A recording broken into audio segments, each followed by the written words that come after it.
Halo teman-teman, selamat datang di channel saya. Nama saya Malika dan hari ini, tanggal 3 Mei 2024, saya akan membawa kalian berita-berita paling update yang harus kalian ketahui. Dari dunia teknologi, hiburan, hingga kejadian-kejadian yang sedang heboh di masyarakat. Saya harap kalian menikmati rangkuman berita hari ini.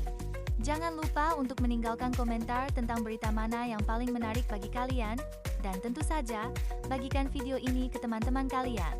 Yuk, langsung saja kita mulai pembahasan kita.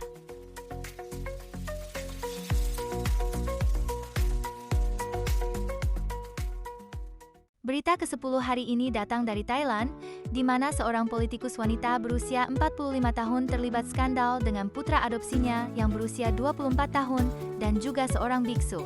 Situasi semakin tegang ketika suaminya berhasil merekam mereka berdua sedang bersama di tempat tidur, yang kemudian menimbulkan kekecewaan publik. Prapaporn Choi-wiwadko, nama politikus tersebut, yang juga Presiden Dewan Perdagangan Lokal, kini telah ditangguhkan oleh partainya karena skandal ini. Skandal di kalangan politisi tidaklah baru. Sepanjang sejarah, banyak skandal yang melibatkan figur politik mendapatkan sorotan dan menimbulkan kritik dari masyarakat. Misalnya, pada awal 1970-an, Amerika Serikat dikejutkan dengan skandal Watergate yang melibatkan presiden saat itu, Richard Nixon. Walaupun konteks dan perkaranya berbeda, kedua skandal ini menyoroti bagaimana perilaku pribadi para pemimpin dapat mempengaruhi pandangan publik dan merusak kepercayaan pada institusi politik. Ini mengingatkan kita semua tentang pentingnya integritas dan akuntabilitas dalam pemerintahan. Berita ke-9, Verrell Bramasta dan Putri Zulhas, dua nama yang belakangan ini kerap muncul bersama di media sosial, menarik perhatian publik dengan kemesraan mereka. Meskipun belum ada klarifikasi resmi, kedekatan mereka tampaknya mendapat restu dari Vena Melinda, ibunda Verrell. Ia menyatakan, selama Verrell bahagia, dia mendukung hubungan tersebut, dengan syarat pasangan anaknya itu harus seiman dan mendukung secara spiritual. Dunia hiburan Indonesia seringkali menyaksikan kisah asmara antar selebritis yang menjadi sorotan. Misalnya, kisah asmara antara Raffi Ahmad dan Nagita Slavina yang berawal dari persahabatan lalu berkembang menjadi hubungan asmara yang serius dan berakhir di pelaminan. Kisah mereka cukup fenomenal dan banyak mendapatkan dukungan dari fans. Ini menunjukkan bagaimana kisah asmara selebriti dapat menarik minat publik dan mendapatkan dukungan luas, serupa dengan situasi yang dialami oleh Verrell dan Putri saat ini. Berita ke-8 hari ini datang dari Apple, yang memberikan peringatan kepada pengguna iPhone untuk mengisi daya perangkat dengan cara yang tepat. Hal ini dilakukan untuk menghindari overheat dan kerusakan perangkat. Apple menyarankan agar pengguna tidak meletakkan iPhone di bawah bantal atau selimut saat di-charge dan menekankan pentingnya menggunakan charger resmi untuk mencegah risiko cedera atau kerusakan pada perangkat. Kembali di tahun 2016, Samsung Galaxy Note 7 menjadi sorotan karena insiden baterai yang meledak dan menyebabkan kebakaran pada beberapa unit. Masalah ini mendorong Samsung untuk melakukan penarikan produk secara global dan menghentikan produksinya. Baik Apple maupun Samsung, kedua peristiwa ini menunjukkan pentingnya desain dan pemakaian produk elektronik yang aman. Kejadian tersebut juga mengingatkan konsumen untuk selalu mengikuti pedoman keamanan dari produsen untuk menghindari kejadian serupa. Berita ke-7, aktor Park Sung-hoon, dikenal berkat perannya sebagai tokoh antagonis di drama Queen of Tears, berbagi kisah pribadi tentang masa lalu penuh perjuangan.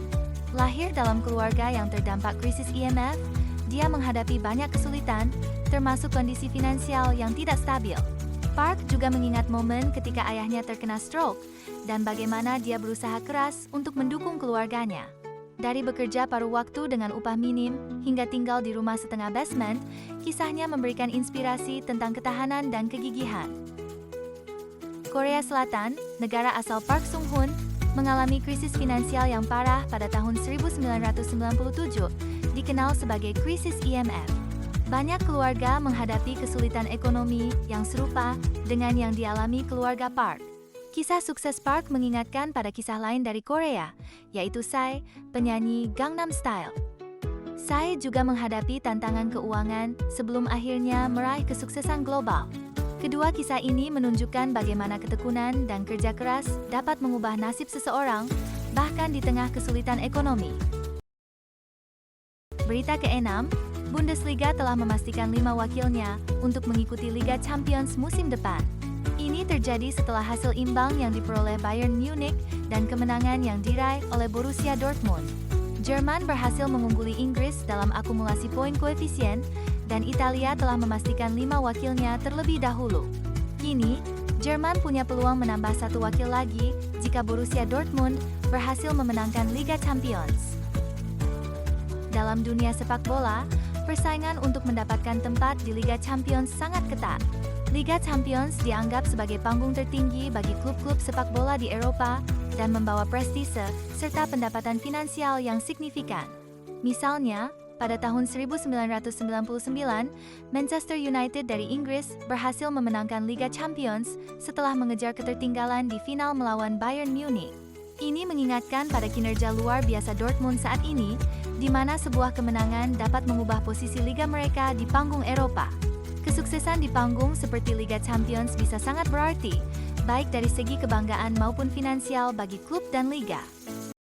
Berita kelima, Mahalini Raharja dan Rizky Febian akan mengikat janji sehidup semati di Bali pada tanggal 5 Mei mendatang. Sebelum prosesi ijab kabul di Jakarta, mereka telah menggelar resepsi adat di kediaman Mahalini di Bali. Ayah Mahalini, I Gede Suraharja, yang berprofesi sebagai pengusaha dan politisi, diketahui pernah menjabat sebagai Kepala Desa Tibu Beneng dan anggota DPRD Badung dengan gaji pokok 2,1 juta rupiah per bulan, ditambah penghasilan lain dari bisnis transportasi dan penginapan.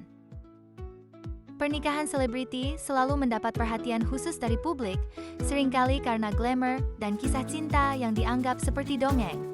Sejarah telah mencatat banyak pernikahan ikonik yang dikenang karena romantis atau kemewahan yang dibawa, seperti pernikahan Tommy Soeharto dan Tata Cahyanti pada tahun 1997 yang berlangsung mewah dan menjadi buah bibir di kalangan masyarakat Indonesia saat itu. Pernikahan Mahalini dan Rizky Febian juga menarik atensi karena gabungan dari latar belakang seni dan politik yang membawa cerita tersendiri. Ini menunjukkan bagaimana pernikahan bisa menjadi simbol dari setidaknya dua dunia yang berbeda, seni dan politik yang berpadu. Berita keempat, malam ini Indonesia dan Irak akan bersaing untuk mendapatkan tiket langsung ke Olimpiade Paris 2024. Tim yang menang akan langsung lolos, sedangkan tim yang kalah harus menghadapi laga playoff melawan Guinea. Playoff ini menjadi sangat krusial karena Guinea memiliki keunggulan bermain di Paris, yang bisa memberikan tekanan tambahan pada tim lawan. Persaingan untuk lolos ke Olimpiade bukanlah hal yang baru.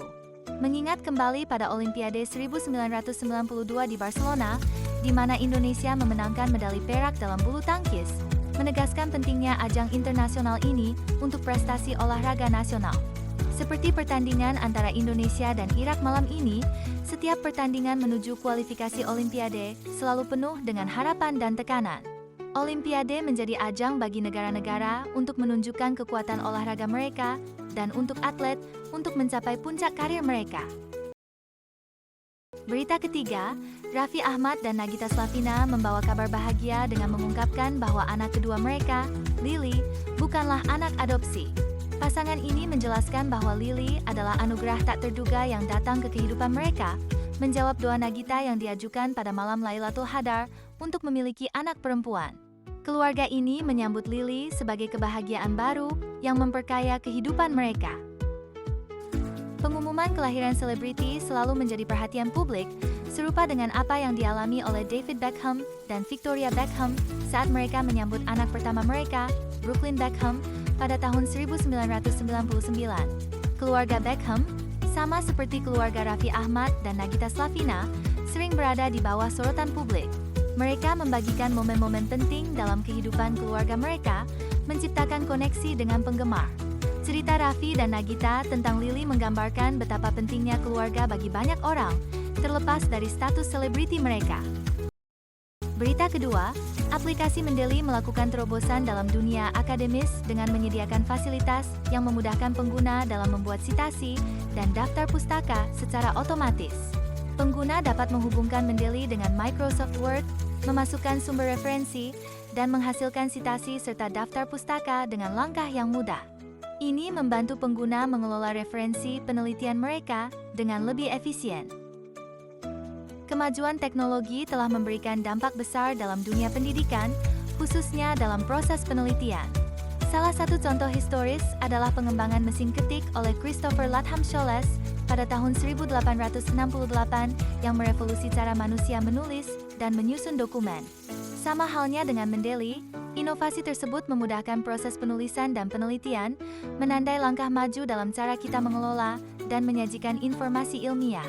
Penggunaan teknologi dalam penelitian dan pendidikan terus berkembang, memberikan alat yang lebih praktis dan efisien untuk mendukung kegiatan akademis. Berita pertama hari ini, Xiaomi mengumumkan kelahiran tablet terbarunya di Indonesia, Xiaomi Pad 6s Pro, sekaligus merencanakan untuk merilis lebih banyak produk tablet di masa depan.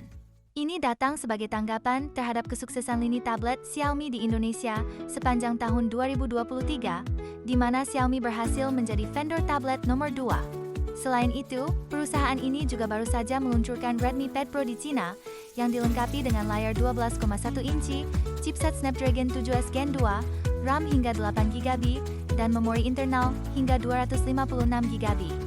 Produk tablet terbaru ini menandai langkah maju Xiaomi dalam bersaing di pasar gadget global. Pasar tablet telah menyaksikan persaingan yang ketat antar produsen selama beberapa tahun terakhir. Apple dengan iPad-nya telah mendominasi pasar ini sejak awal peluncurannya pada tahun 2010. Dengan masuknya Xiaomi dan produk tablet seperti Xiaomi Pad 6s Pro, pasar tablet semakin ramai dengan persaingan antar merek. Hal ini serupa dengan masa awal munculnya ponsel pintar, di mana banyak merek berlomba-lomba untuk mendapatkan pangsa pasar. Penetrasi Xiaomi ke dalam pasar tablet menunjukkan dinamika yang terus berubah dalam industri teknologi, di mana inovasi dan pembaruan produk menjadi kunci untuk menjaga relevansi dan bersaing.